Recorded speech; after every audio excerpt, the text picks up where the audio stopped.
C'est pourquoi nul besoin d'être un pèlerin chrétien courant d'un événement à un autre, d'une conférence à une autre, d'une église à une autre, espérant ici un miracle et ou là une émotion profonde. Le bois vert d'une chapelle d'une église, ou bien l'autel doré, ou bien disons-le, le veau d'or de la louange branchée d'un prédicateur charismatique peuvent émouvoir pour un temps.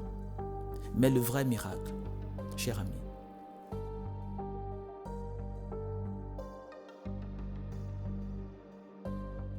salut les amis, je voudrais partager avec toi deux images poignantes de la résurrection et expliquer courtement pourquoi le tombeau vide de Jésus change désormais toute chose. Alors imagine Marie-Madeleine à l'aube naissante encore dans la demi-pénombre. Son cœur s'emballe, ses yeux se remplissent de larmes car elle cherche celui qui a bouleversé sa vie pour toujours. Jésus, son rabouni, son frère, son ami et son sauveur. Elle court, elle pleure, elle appelle son nom. Et pourtant, il était là tout près d'elle sans qu'elle ne le sache. Avant la résurrection, Jésus habitait véritablement un corps mortel. Il ne pouvait se trouver qu'en un seul endroit à la fois. Que ce soit pour prêcher en Galilée, pour enseigner à Jérusalem ou bien se retrouver dans une barque sur le lac. Toujours limité par la chair et le sang. Comme nous. Et comme nous, il mangeait, il dormait et il était lié ou bien il était sujet à la faim et à la fatigue. Et même son apparition était contrainte par les murs, par les portes et l'espace. Et qui voulait communier avec lui devrait entreprendre un voyage tel que lui-même voulant communier avec ses amis devrait entreprendre un voyage, que ce soit aller vers Capharnaüm, gravir le chemin de Jérusalem ou bien traverser le lac de Tibériade en bateau. La communion exigeait alors effort, distance et préparation telle que nous le connaissons. Marie-Madeleine croyait encore pouvoir rencontrer Jésus ainsi et avoir de la communion avec lui. Dans ce sens, dans son deuil, elle le chercha là où il avait été pour la dernière fois, c'est-à-dire dans le tombeau. Inconsciemment, elle cherchait le vivant parmi les morts et l'immortel parmi les mortels. Elle n'imaginait pas que le miracle était déjà advenu. Au moment le plus sacré, Jésus avait quitté son enveloppe mortelle, non pour devenir un être fantomatique, mais pour demeurer à jamais présent dans notre monde si limité, sans plus être lié à un lieu quelconque. Et au verset 14 et 16 de Jean 20, nous disons que Jésus l'appelle par son nom en disant « Marie ». Et un seul mot, et les yeux rougis de la dame s'ouvrent à la nouvelle réalité. Par la résurrection, Jésus n'est plus lié à un lieu, mais pleinement rencontre universelle. Chacun peut désormais communier avec lui partout où un cœur s'ouvre. Dans un salon, dans le métro, auprès d'un malade, lors d'une promenade matinale ou lors d'un dîner. Il n'a besoin ni d'événements, ni de temples, ni de programmes, disons-le. Il n'a pas forcément besoin d'un culte. La résurrection a brisé les frontières du temps et de l'espace. C'est pourquoi nul besoin d'être un pèlerin chrétien courant d'un événement à un autre, d'une conférence à une autre, d'une église à une autre, espérant ici un miracle et ou là une émotion profonde. Le bois vert d'une chapelle d'une église, ou bien l'autel doré, ou bien disons-le, le veau d'or de la louange branchée, ou bien d'un prédicateur charismatique peuvent émouvoir pour un temps. Mais le vrai miracle, cher ami, c'est que Jésus habite désormais dans nos cœurs, partout et toujours. Si tu le cherches, ne le cherche pas dans les salles de concert, ne le cherche pas dans les lieux de pèlerinage, ne le cherche pas dans les salles assombries de cinéma ou bien dans les grands bâtiments de méga-church, mais dans le silence de ton être. La résurrection nous affranchit de la quête extérieure. Elle nous convie plutôt à une rencontre permanente à tout instant et en tout lieu.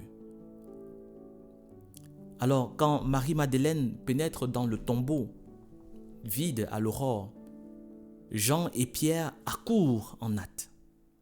Et Jean court plus vite et se penche sur le seuil. Il constate les linges vides, le suaire plié, et ne pense pas d'emblée que Jésus est ressuscité, mais plutôt il se demande où ont-ils déposé le corps de mon maître. Et ce n'est qu'au verset 8 que le récit dit, je cite, « Alors entra aussi cet autre disciple qui était arrivé le premier au tombeau. Il vit et il crut. » Alors, les amis, Jean a mis du temps à grandir dans ce miracle. Pourquoi? D'abord, à cause des émotions humaines. La perte et le deuil altèrent notre regard, notre interprétation des circonstances. Jean, il aimait Jésus. Il l'avait suivi partout et avait partagé avec lui le dernier repas. Et à ce moment-là, il était même adossé sur lui.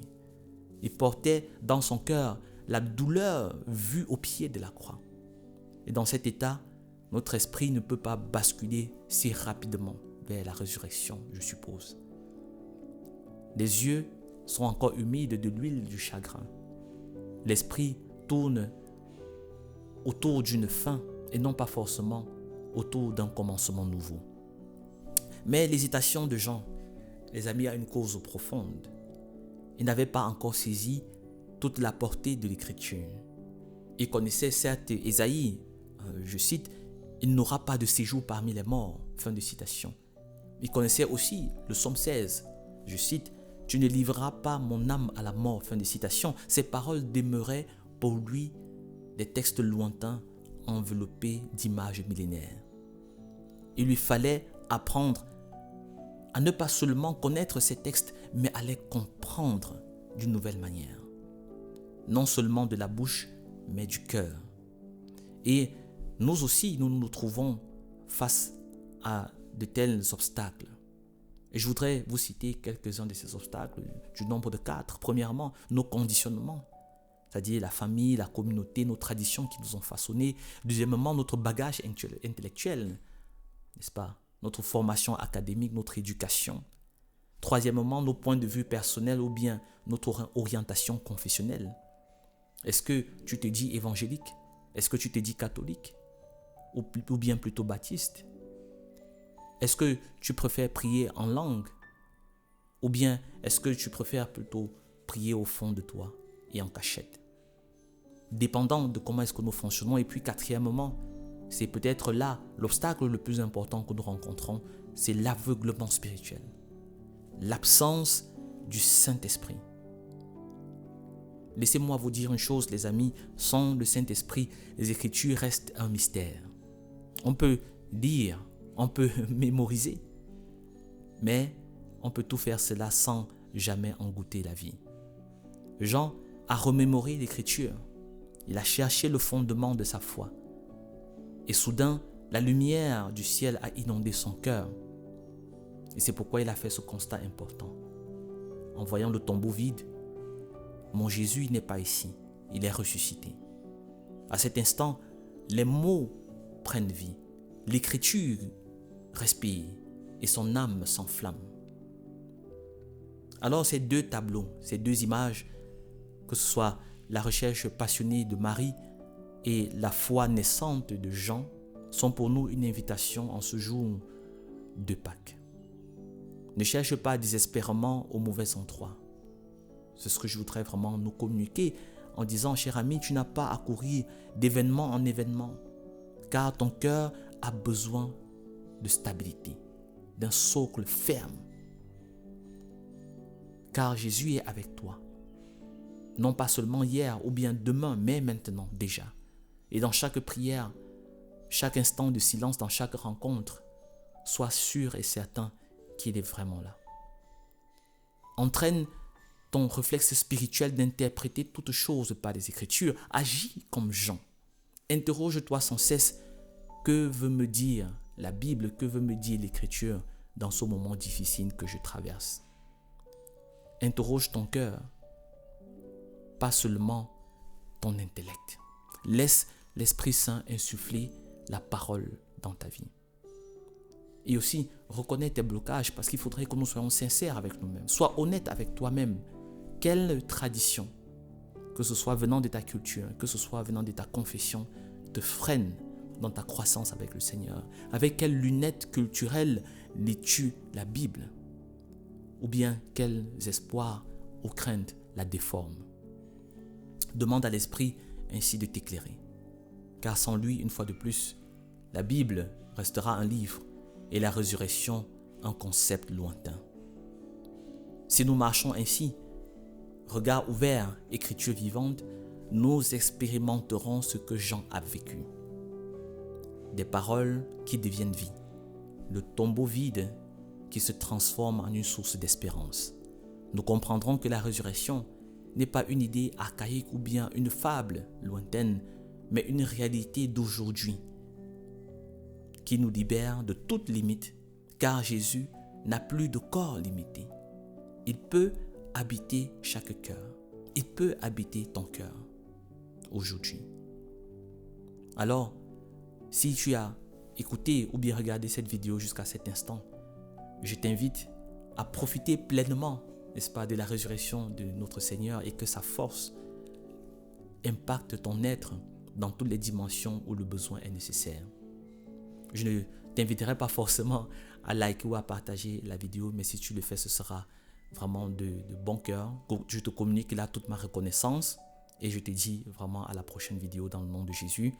Bye bye.